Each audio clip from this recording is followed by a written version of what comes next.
ಇದಕ್ಕೂ ಮೇಲ್ಪಟ್ಟು ಕೇಂದ್ರ ಗೃಹ ಸಚಿವರಿಗೆ, ಬುಡಕಟ್ಟು ಸಮಾಜದ ಮಂತ್ರಿಗಳಿಗೆ, RJIಗಳಿಗೆ ಎಲ್ಲ ಪ್ರಯತ್ನಗಳನ್ನು ಮಾಡಿದ್ದೀವಿ ಮತ್ತು ಕೆಲವು ಮಟ್ಟಿಗೆ ಅದು ಯಶಸ್ವಿ ಕೂಡ ಆಗಿದ್ದೀವಿ. ಯಶಸ್ವಿ ಆಗಿಲ್ಲ ಅಂತ ಏನಿಲ್ಲ, ಪ್ರಯತ್ನದಿಂದ ಯಶಸ್ವಿ ಇದೆ. ಆದರೆ ಒಂದು ಜಟಿಲ ಪರಿಸ್ಥಿತಿಯನ್ನು ನಿರ್ಮಾಣವಾಗಿ ಯಾವ ಮಟ್ಟಕ್ಕೆ ಹೋಗಿ ಗೊತ್ತು ನಮ್ಗೆ ಅದರದ್ದು STಯಲ್ಲಿ ಸೇರ್ಪಡೆಗೊಂಡು ನಮ್ಗೆ ಲಾಭ ಆಗಬೇಕು, ಅದು ಇಲ್ಲಿ ತನಕ ಆಗಿದೆ. ಆದರೆ ಇವತ್ತು ನಮ್ಮ ಸುದೈವ ಈಶ್ವರಪ್ಪರು ಇದರ ನೇತೃತ್ವವನ್ನು ವಹಿಸಿಕೊಂಡಿದ್ದಾರೆ. ಯಾಕಂದ್ರೆ ನಾನು ಬಹಳ ಸಣ್ಣವಾಗಿದ್ದೆ ಅಂತ ನನಗೆ ಇರೋದು ಒಂದು ಇಲ್ಲಿದ್ದು MP ಆಗಿ ಎಷ್ಟೇ ಕೂಗಿದ್ರು ಆ ಕೂಗಲ್ಲಿ ತನಕ ಮುಟ್ಲಿಲ್ಲ ಅನ್ನೋ ಕೊರಗು ಕೂಡ ನನ್ನ ಹತ್ರ ಇದೆ. ಆದರೂ ಕೂಡ ಕೊರಗು ಇದ್ದಿದ್ರು ಕೂಡ ಪ್ರಯತ್ನದಲ್ಲಿ ಎಂದೂ ನಾನು ನಿಲ್ಲಿಲ್ಲ.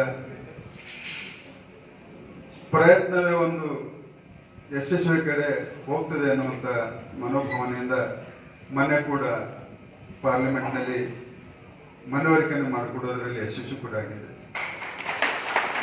ಹೀಗಾಗಿ ಇದು ರಾಜಕೀಯಕ್ಕಿಂತ ಹೆಚ್ಚು ನಾವು ಸಾಮಾಜಿಕ ದೃಷ್ಟಿಕೋನದಿಂದ ನಾವು ನೋಡ್ಬೇಕಾಗ್ತದೆ. ರಾಜಕೀಯ ಯಾರಿಗೆ ಎಷ್ಟು ಕೂಲಿ ಸಿಗ್ತದ, ಎಷ್ಟು ಹೋಗ್ತದ, ಎಷ್ಟು ಲಾಭ ಆಗ್ತದ, ಹಾಗೆ ಆಗ್ತದೆ. ಅದು ಎಲ್ಲ ಪಕ್ಷಗಳಿಗೆ ಆಗ್ತದೆ, ಅದು ಒಂದೇ ಪಕ್ಷದಿಂದ ಆಗ್ತದೆ. ಆದರೆ ಸಾಮಾಜಿಕ ಕಳಕಳಿ ಮತ್ತು ಆ ದೃಷ್ಟಿಕೋನದಿಂದ ಮಾತ್ರ ಇದನ್ನು ನಾವು ಯಶಸ್ವಿ ಮಾಡಲಿಕ್ಕೆ ಸಾಧ್ಯ. ಇವತ್ತು ನಾವು ವೇದಿಕೆ ಮೇಲೆ ಆ ಪಾರ್ಟಿ ಈ ಪಾರ್ಟಿ ಅಂತ ಏನಲ್ಲ, ಎಲ್ಲ ಪಕ್ಷದವರು ಜನ ಗೆಲ್ಲಿಸಿದವರು ಇದ್ದಾರೆ. ಬಂಡೆಪ್ಪ ಅವರು JDS ಗೆಲ್ಲಿಸಿದ್ದಾರೆ, ನನಗೆ BJP ಗೆಲ್ಲಿಸಿದ್ದಾರೆ, ಚಿದ್ರಿ ಅವರಿಗೆ ಕಾಂಗ್ರೆಸ್ ಗೆಲ್ಲಿಸಿದ್ದಾರೆ. ಯಾವುದೇ ಕಾರಣಕ್ಕೆ ನಮಗೆ ರಾಜಕೀಯ ದೃಷ್ಟಿಕೋನ ಇದರಲ್ಲಿ ನಮ್ಗೆ ಇಡುವಂಥದ್ದು ನಮಗೆ ಅವಶ್ಯಕತೆ ಇಲ್ಲ. ಹೀಗಾಗಿ ಯಾವ ರೀತಿ ಸೂಕ್ಷ್ಮತೆಯಿಂದ ನಾವು ಇದನ್ನು ಪರಿಹರಿಸಬೇಕನ್ನುವ ರೀತಿಯಲ್ಲಿ ಈಶ್ವರಪ್ಪ ಸಾಹೇಬರು ನನಗೆ ಬಹಳ ಒಂದು ಮುತುವರ್ಜಿ ವಹಿಸಿ ಕೆಲವು ವಿಷಯಗಳನ್ನು ಗಮನಕ್ಕೆ ತರಬೇಕಂತ ಹೇಳಿದಾಗ ನಾನು ಹೇಳಿದ್ದೀನಿ. ಆ ವಿಷಯಗಳನ್ನ ಸಾರ್ವಜನಿಕವಾಗಿ ಹೇಳಿದರೆ ಅದು ಸರಿ ಅನಿಸ್ಲಿಕ್ಕಿಲ್ಲ ಅಂತ ನನಗೆ ಅನಿಸ್ತದೆ. ಈಗ ನನ್ನಲ್ಲಿರುವಂಥ ಕಳಕಳಿ ಮೀರಿ ಇವತ್ತು ಈಶ್ವರಪ್ಪ ಸಾಹೇಬರು ಅದನ್ನು ನೇತೃತ್ವ ವಹಿಸಿದ್ದಾರೆ ಮತ್ತು ಅವ್ರ ಬಳಿ ಕಳೆದ ಒಂದು 40 ವರ್ಷದ ರಾಜಕೀಯ ಅನುಭವ ಕೂಡ ಇದೆ. ಅವ್ರದೇ ಆದಂಥದ್ದು ಇವತ್ತೇನು ಕೇಂದ್ರ ಸರ್ಕಾರದಲ್ಲಿ ಇರ್ಬೋದು, ರಾಜ್ಯ ಸರ್ಕಾರದಲ್ಲಿ ಅವ್ರದೇ ಆದಂಥದ್ದು ವರ್ಚಸ್ಸು ಕೂಡ. ಇವ್ರ ಜೊತೆಯಲ್ಲಿ ದುಡಿದಿದ್ದವರು ಇವತ್ತು ಕೇಂದ್ರದಲ್ಲಿ ಸಾಕಷ್ಟು ಜನ ಮಂತ್ರಿಗಳಿದ್ದಾರೆ.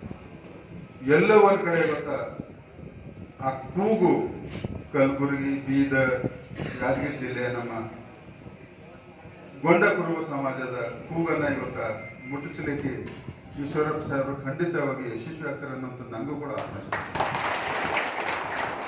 ಇದಕ್ಕೆ ಜಾಸ್ತಿ ಬೇರೆ ವಿಷಯಗಳನ್ನು ನಾನು ಇದಕ್ಕೆ ತಪ್ಪಿ ಮಾತಾಡೋದ್ರಲ್ಲಿ ಅರ್ಥ ಇಲ್ಲ. ಮನವರಿಕೆ ಮಾಡಿಕೊಟ್ಟಿದ್ದೀನಿ ಈಶ್ವರಪ್ಪ ಸಾಹೇಬರು.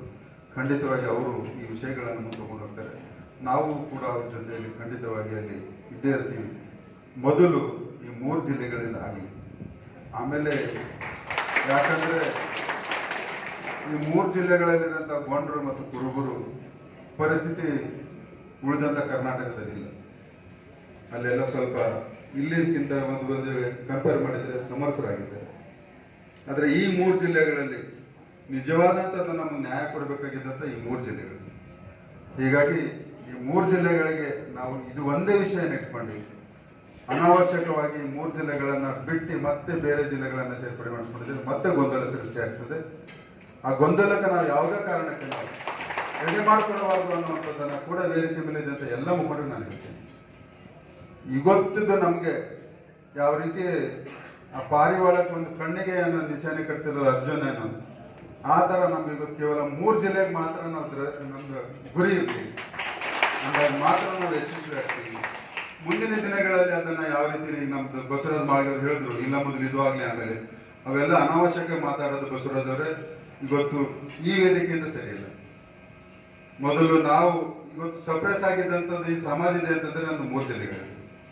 ಅದಕ್ಕೆ ಕೇವಲ ನಂದೊಂದು ವೈಯಕ್ತಿಕ ಅಭಿಪ್ರಾಯ ಮತ್ತು ಅನುಭವದ ಮಾತಾಡ್ತಿದ್ದೇನೆ. ನಾವು 3 ಜಿಲ್ಲೆಗೆ ಮಾತ್ರ ನಾವು ಸೀಮಿತ ಇಟ್ಕೊಂಡು ಮೊದಲು ಯಶಸ್ವಿ ಆಗೋಣ, ಆಮೇಲೆ ಬೇಕಾದ್ರೆ ಕಾಲ್ಚಾಚರಿಗೆ ಬರ್ತಿದೆ ಅದನ್ನು ಅನ್ನುವಂಥದ್ದನ್ನು ಹೇಳಿ ಸದಾ ನಾನು ಈಶ್ವರಪ್ಪ ಸಾಹೇಬ್ರೆ ನಿಮಗೆ ನಾನು ಮೇಲಿಂದ ಮೇಲೆ ನಿಮಗೆ ನೆನಪಿಸ್ತಿರ್ತೀನಿ. ಮತ್ತು ಮುಂದೆ ತೊಗೊಂಡು ಹೋಗ್ಲಿಕ್ಕೆ ಕೂಡ ನಿಮ್ಮ ಒಂದು ಅಸಿಸ್ಟೆಂಟಾಗಿ ಕೆಲಸ ಮಾಡ್ತೀನಿ ಅನ್ನುವಂಥದ್ದನ್ನು ಹೇಳಿ ನಾನು ಮಾಡ್ತೀನಿ.